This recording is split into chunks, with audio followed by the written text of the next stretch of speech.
Welcome to China Perspectives, a podcast on economic and credit developments in China, featuring experts from within and outside of Fitch Ratings. My name is Ying Wang, head of North Asia Industrials, Property, Consumer, and Utilities at Fitch Ratings. In today's podcast, I'm joined by my colleague Laura Zhai, Senior Director of Fitch Ratings, to discuss the impact of the U.S. tariff hikes on Chinese commodity sectors. Laura joined Fitch in 2013, and she's based in Hong Kong. She is currently head of the North Asia Natural Resources team. Laura, thanks so much for joining the podcast. That is my pleasure. I'd like to get your views on a couple of key commodity sectors in terms of the tariff impact. Maybe we start with the metals market. Last month, the U.S. government imposed a sweeping 25% tariff on all steel and aluminum imports, effective March 2025. So let's talk about aluminum first, or maybe aluminum and copper together, because these two types of metals have been hot topics in the global commodities world in recent years. We know that China is the largest producer of aluminum and refined copper globally. And despite some temporary volatility, global prices have held up fairly well in recent years. Now, with the trade policies from the Trump administration potentially introducing higher risks to demand, do you anticipate any shifts in the current balance of the global aluminum and copper markets? Specifically, how might Chinese aluminum and refined copper producers be affected? Sure. Let's begin with, the global market fundamentals first before we move on to China. You're right. What you mentioned earlier, there's significant amount of economic uncertainties.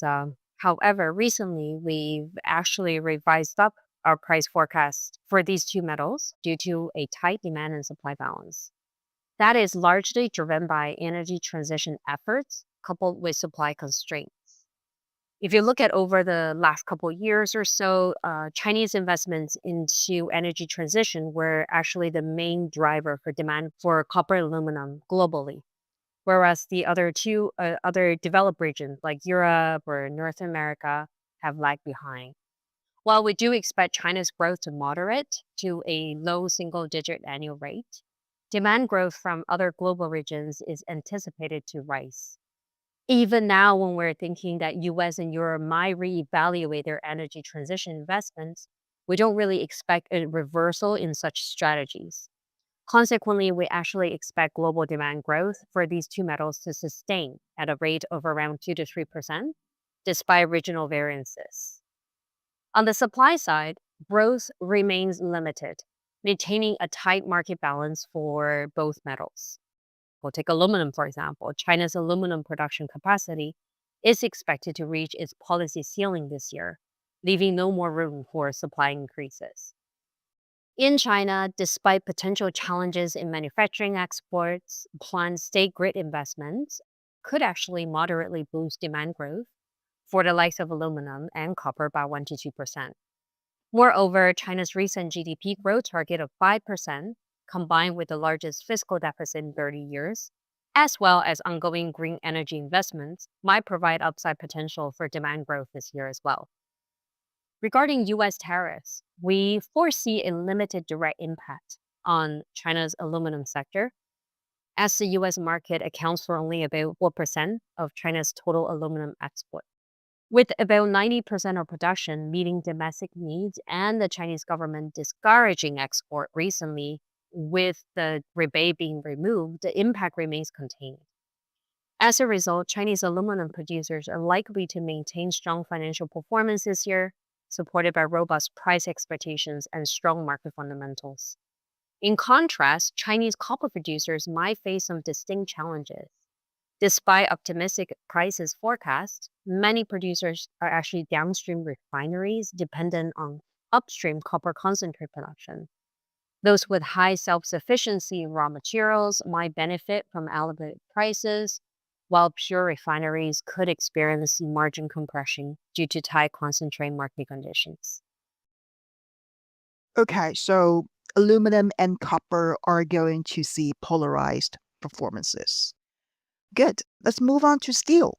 We know that China has the largest steel production capacity in the world.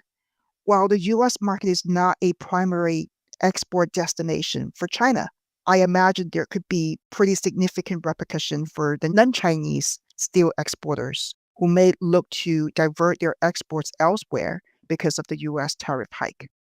So do you think there could be increased competition in China's key steel export markets from those other non-Chinese steel exporters? And how might the current situation impact Chinese and other Asian steel makers? China's direct steel exports to the US are actually relatively small, accounting for less than 1% of its total steel exports. However, the impact of US tariff hikes is complex due to potential indirect exports via exempted countries or downstream industries like shipbuilding and automobile. While increased competition in China's key export markets could arise from other steel exporting countries, the effect is likely to be very moderate. This is primarily because countries like Korea and Japan, which have significant exports to the States, focus mostly on high value specialty products, whereas China's key export markets generally demand low cost long products for construction needs. In addition, Chinese steel producers benefit from some of the lowest processing costs globally, providing a strong cost advantage. Now, given the low profitability within the Chinese steel industry, a decrease in export is actually expected to lead to a direct decline in production. In contrast, other regional steel producing countries might face greater challenges should regional competition intensify. For instance, last year, India's steel industry suffered significant losses due to Chinese exports. However, trade protectionism is likely to intensify even within the APAC region, adding pressure on exports. For example, Vietnam, which is China's largest export destination for steel products, is set to impose temporary anti dumping duties on Chinese hot rolled coil imports since February this year. In summary, while the US tariffs might not drastically disrupt Chinese export directly, they contribute to a challenging environment marked by increasing regional protectionism as well as competitive pressure. Right. I suppose that will further intensify the oversupply situation in the steel industry. And maybe along the same line, we can talk about chemicals, which is also in overcapacity. We know China already has the largest chemical production capacity, and it continues to expand with significant new capacity under construction. Do you foresee the oversupply situation, and not just in China, but also in the APAC regional market, continuing to worsen in 2025, considering the growing demand risks? Okay. Well, chemicals is a very wide industry. So to address this question, I think we should pull back and start by looking at basic supply and demand dynamics of the whole chemical sector. So if we look at on the supply side, China continues to expand its production of commodity chemicals, like you mentioned earlier. For instance, since 2023, China has contributed to over 40% of global capacity increases in ethylene. On top of that, Southeast Asia and India are building their chemical industries. And the Middle East is actually shifting some of the capacity to the APAC region as well.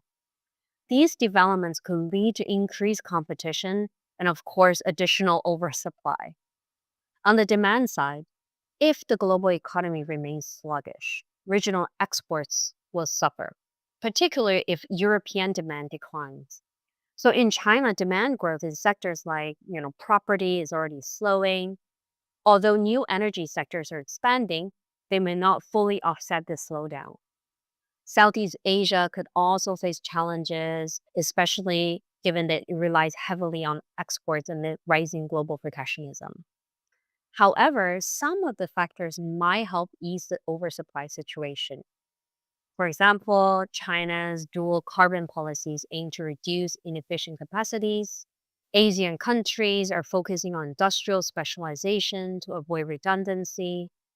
And especially, in China as well, companies are increasingly shifting towards high value products and new energy materials, which will help balance the market.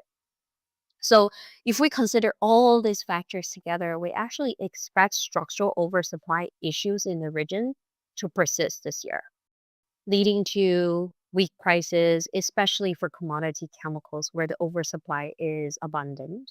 However, specialty chemicals, new energy materials, and the likes of high value agrochemicals are likely to outperform as their cost base, which is mostly commodity chemical ingredients, will remain low. So I hope that answered the question. Well, Laura, a large proportion of your team's reading coverage is from the energy sector, so perhaps we can end our podcast with the energy commodities. China stands as the largest importer of crude oil and natural gas, while the US is a major exporter of these two commodities. In February, China imposed retaliation tariffs on US exports of crude oil and LNG in response to US tariffs on Chinese goods. Could this lead to an increase in China's imported energy costs? Our view is that while such retaliatory tariffs could temporarily raise China's imported energy costs, and I mean very temporarily, the broader impact is actually very much limited. If we look at in recent years, China has strategically diversified its energy partnership, reducing reliance on any single source. While China accounted for about 6% of US's LNG exports last year, it can actually easily seek alternative supplies from other regions. Take Russia, for example, the Siberia pipeline, which began operation in 2019, now supply gas directly into China. There also can be new agreements, to expand this. Similarly, China's long-term LNG deals with Qatar or Australia can also provide flexibility. On a global basis as well, energy markets remain oversupplied, limiting the risk of sustained price hikes. Now, US producers hit by Chinese tariffs could redirect exports to Europe or other parts of Asia. However, OPEC Plus also had a large, spare capacity in January and had indicated plans to start unwinding its production in April as well, which indicate weak demand in other regions. So I think from that perspective, we do expect that, yes, very temporary increase in cost, but over the medium term, such increase will be far offset by the increase in competitive prices globally. Okay, I see. Thank you very much, Laura, for your great insight. We're now coming to the end of our podcast. You have been listening to Fitch Ratings China Perspectives podcast. To learn more about our ratings and research on China, visit us at fitchratings.com. Please subscribe to iTunes, Spotify, or wherever you get your podcast. Take care until next time.